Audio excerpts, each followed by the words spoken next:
All right, welcome back. I hope you're having an amazing time so far. Our next speaker is John Thomas. He's a distinguished engineer and director, IBM Data and AI at IBM.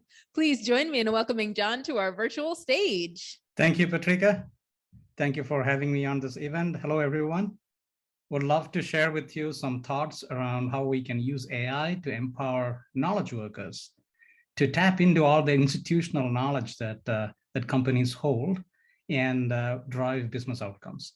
I'm going to put up a few slides here just to guide our conversation. We'll talk through this, and I'm happy to take some questions at the end.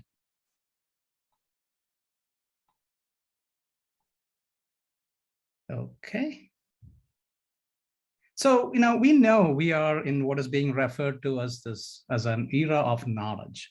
Companies are looking to tap into data, content that they have, data about their customers, interactions with their customers, institutional knowledge, and use all of that, leverage all of that to drive customer care, to equip their business processes to be better, to be more efficient.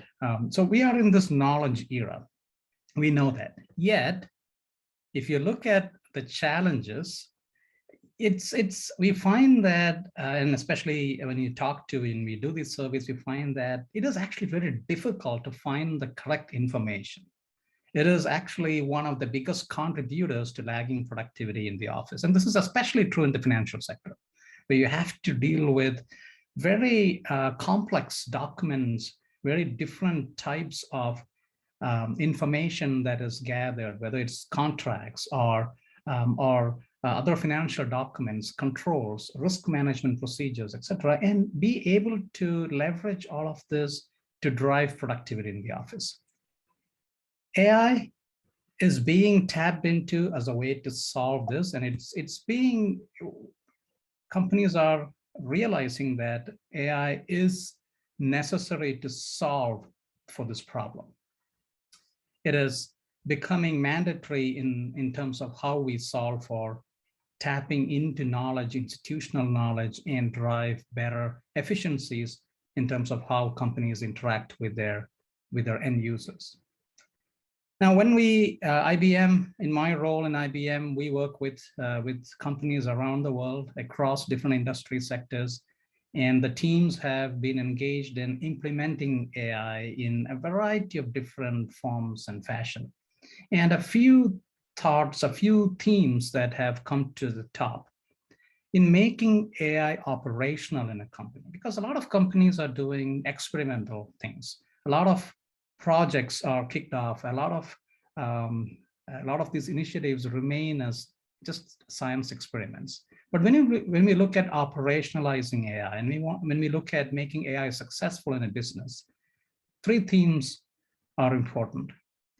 Understanding the language of your business, automating many of the aspects of how to build and deploy and manage AI, and applying AI to drive automation, and being able to trust AI.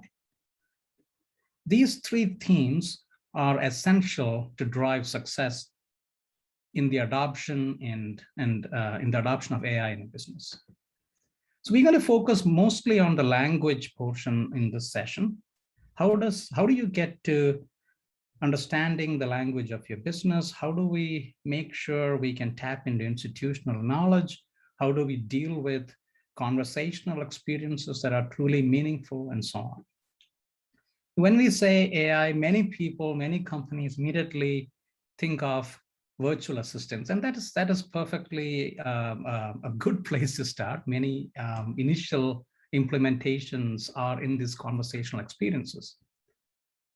But how many of you have experiences where a chat bot pops up and the bot is not able to actually understand what I truly need and doesn't really go beyond very simple FAQ style interactions? And if you encounter that experience, you are prone to just move your mouse and just click close on that chatbot.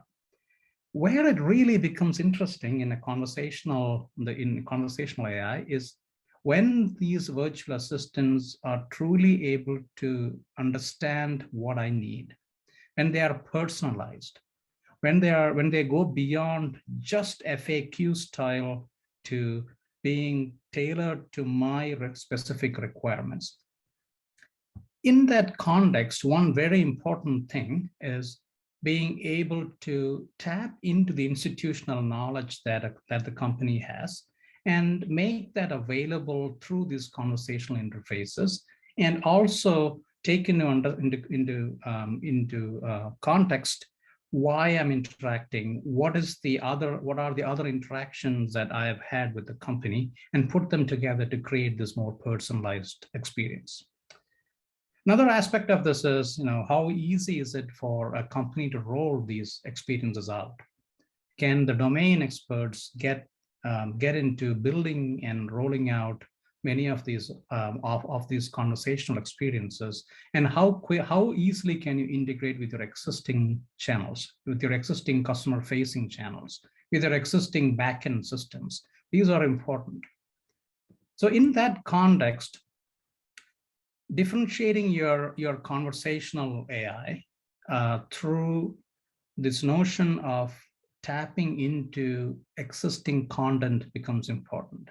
Now, when I say this, it is not about whether you can surface up a link to a web article and surface that up through your chat interface. That is okay. That's helpful. I ask, how do I do this?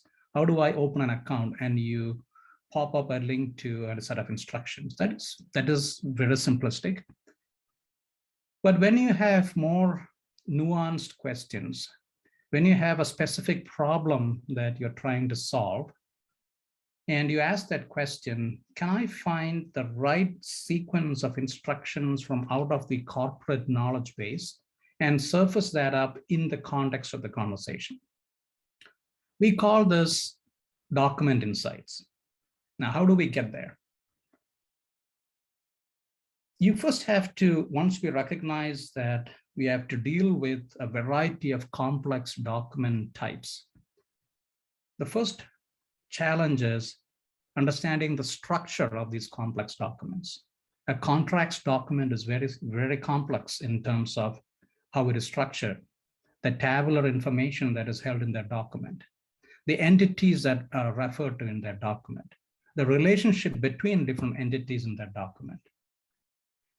That's the first challenge, understanding the structure of these complex documents. The second is you have thousands, tens of thousands, millions of these documents in larger organizations. And how do you find the right content across all of these documents?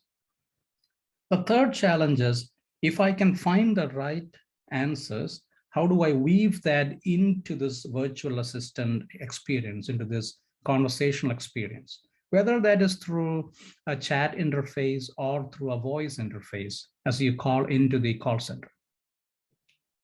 And finally, can I understand trends enough, historical trends enough, to actually predict and build predictive models against this data? So we'll touch upon some of these aspects and IBM's approach to these challenges.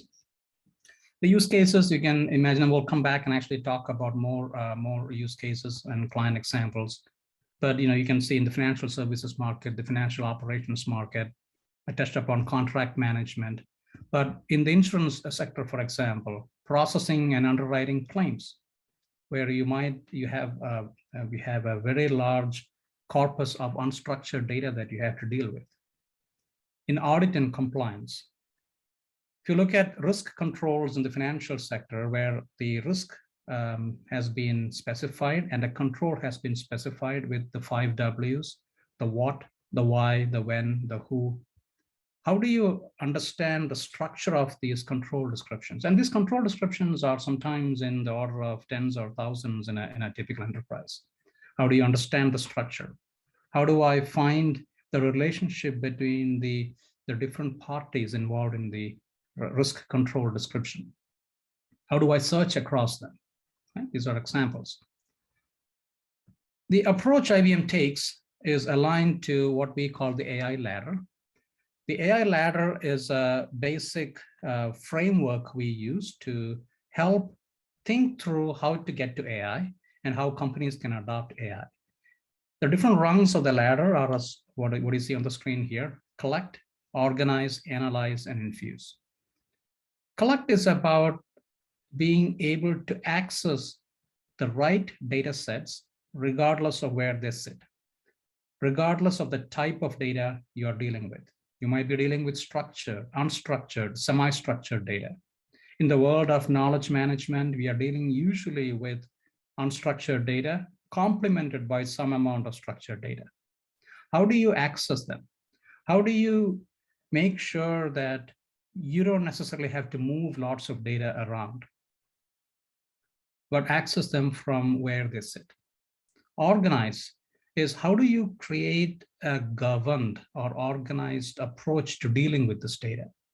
Can I put the right policies in place as to who can access, how it should be accessed, what data is allowed for a data science or an AI or a business SME team to access?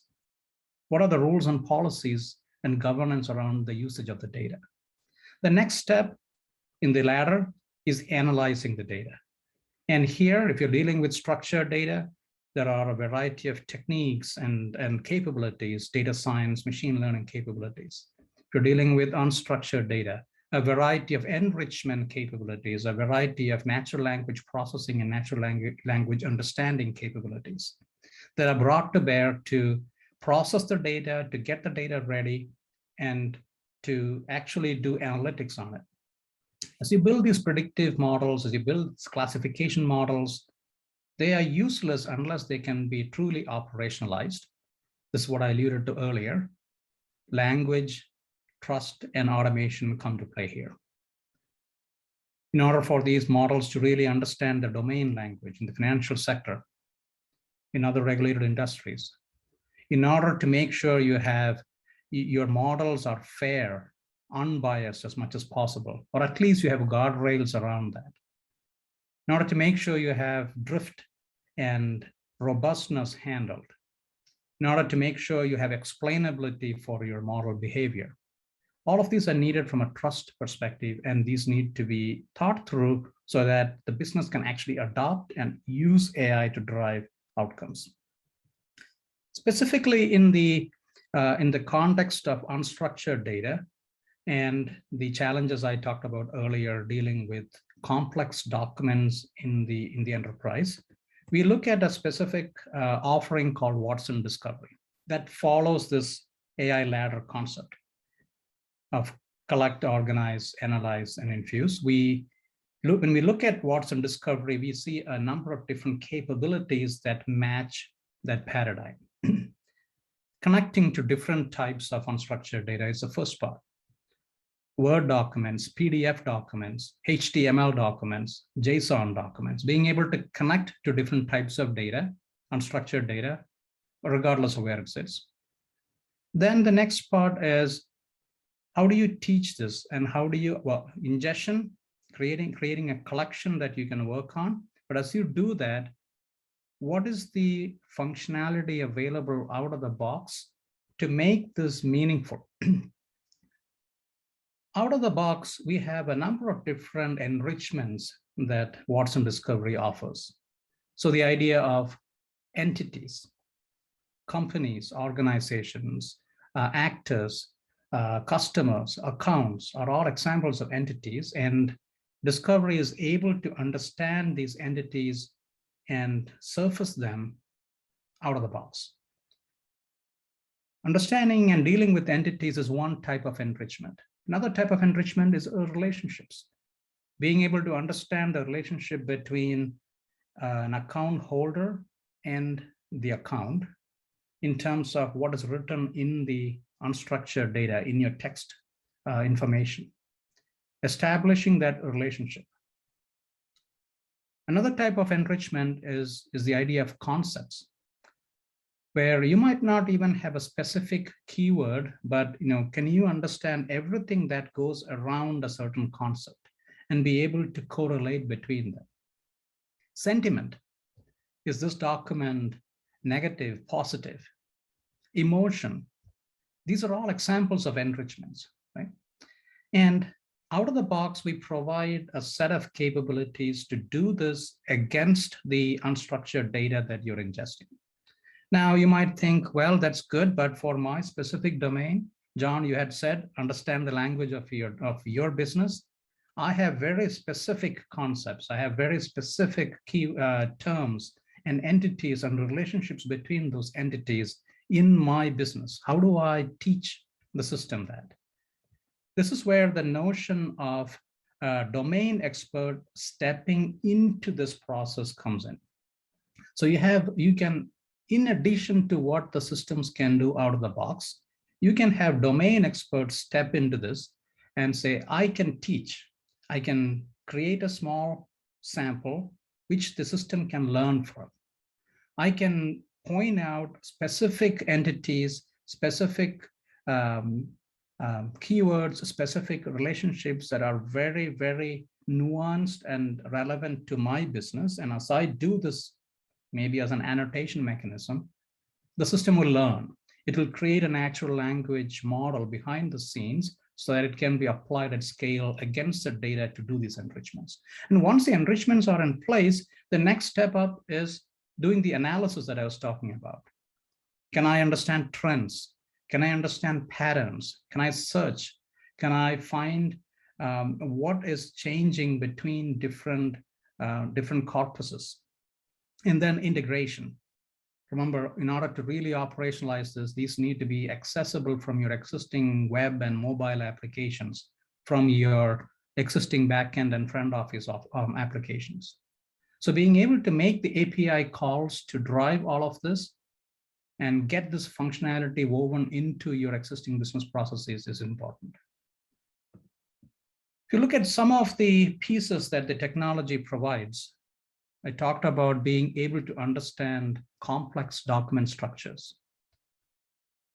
Inside of Watson Discovery, we have the concept of smart document understanding, SDU, as we usually refer to, which can understand structure in these complex documents. Tables, if you look at the document types like invoices, purchase orders, tax documents, SDU can understand and extract data out of these complex documents and bring it into the discovery collection concept in a very automated way. We talked about out-of-the-box entity recognition, relationship recognition. In addition to that, as I mentioned earlier, you can have visual teaching tools where the domain experts, someone who is working in the tax-related functions of your company, can say, okay, these specific entities, I'm going to annotate them in a few sample documents. These are specific examples, specific entities that matter to my domain. You can do the annotation of the entities. You can do the annotation of the relationship between those entities. And as you do that visually, and by the way, this can be a team exercise where you have a group of people collaborating on this and say, hey, here is my domain team. They are going to spend some time creating this bootstrap, this learning core, which the rest of the system will learn from. As they collaborate and do the annotations, it is generating a natural language model behind the scenes. And then that model can be applied against your larger corpus at scale, so that when you now point to your full-fledged data source and you do the ingestion, the models are applied against that entire corpus to generate the enrichment that we talked about. So out-of-the-box enrichments that are custom and can be very, very much tailored to the language of your business. When you run that, what happens is now you are getting your raw text, unstructured data, enriched, normalized, ready for analysis, ready for trend analysis, ready for further downstream machine learning modeling, creating predictive models, and all of the downstream pieces are now enabled, and you're unlocking the value of your unstructured data. We have a number of clients, companies around the world who have adopted successfully and are weaving this into their business processes, into their core applications. I'll just maybe spend a few minutes on a couple of them. If you look at the due diligence one on the top left corner here, this is a top consulting firm in the US.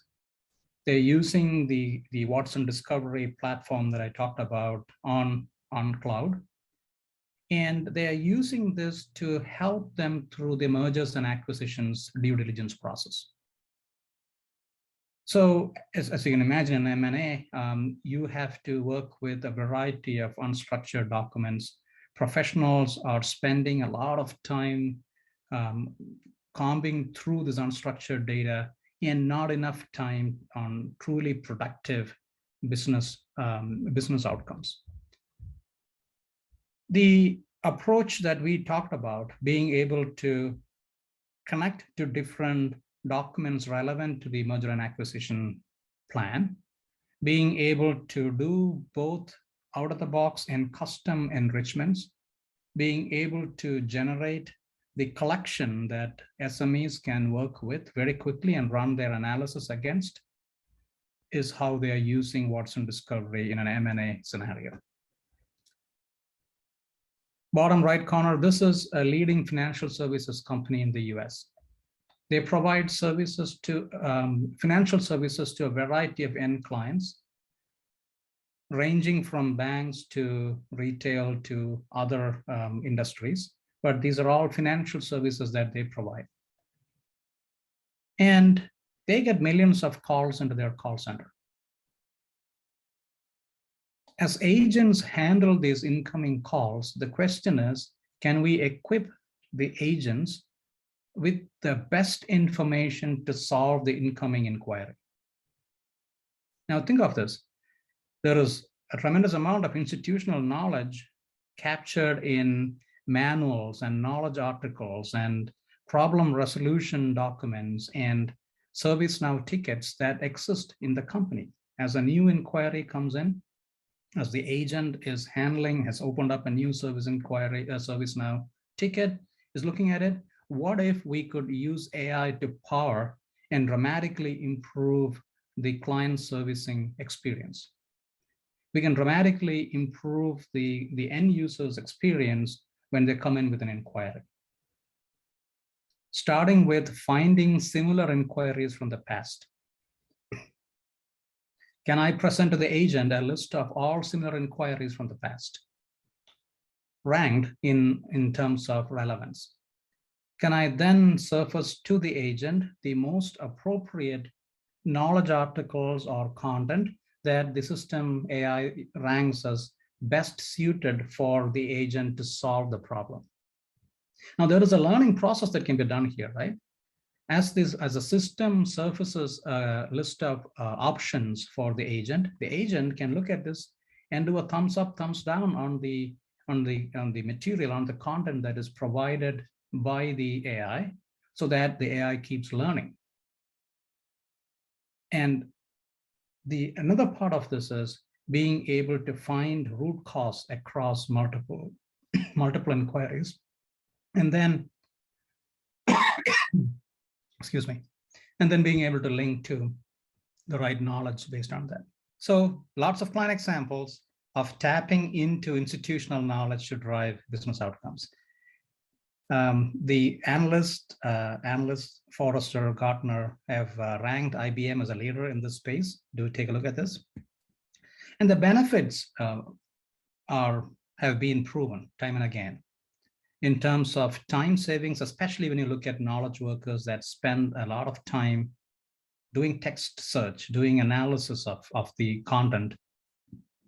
When you have a solution like this driven by AI with NLP and AI, 50% time savings documented from different customer engagements that we have done for how much time the knowledge worker has to spend.